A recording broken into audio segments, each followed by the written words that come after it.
საქართველოს იტალიერი კინოვარსკვლავი სტუმრობს სიმონა კავალარი, 60-მდე ფილმშია გადაღებული, თუმცა ქართველი მაყურებელი მას ყველაზე კარგად ლეგენდარულ იტალიურ სერიალიდან იცნობს 8 ფეხადან.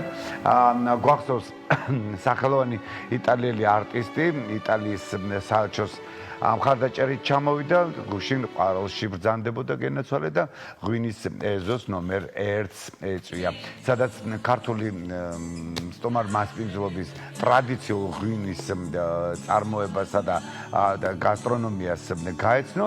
დღეს კი ინკლუზიური დასის სპექტაკლს დაესწრება და შემდეგ მასტერკლასებს გამართავს მარჯანიშვილის თეატრში.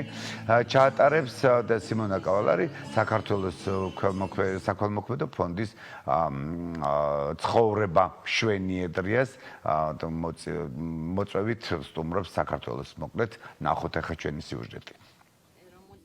ჩემი მეგობრის საქართველოში მოგზაურობის ფოტოები რომ ვნახე, მაშინ გავიფიქრე, რომ ამ ქვეყანაში აუცილებლად უნდა მემოგზაურა და ნიკა ესაკიას მოწვევასაც დაუფიქრებლად დავთანხმდი.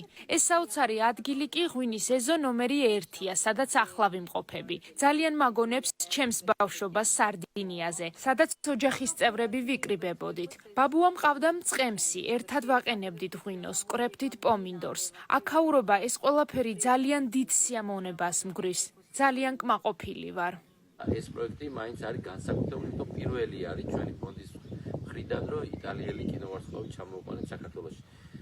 აქამდე ჩამოყავდა იტალიელი მომღერლები და აი პირველი ნაბიჯი გადავდგით ამ სფეროში.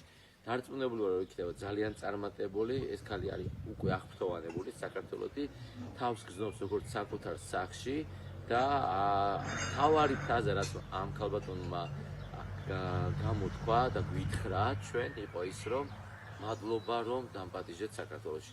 მე ვფიქრობ ამ ფრაზით ყველაფერი ნათქვამია საერთოდ რისთვის არის ეს ადამიანი აქ ჩამოსული.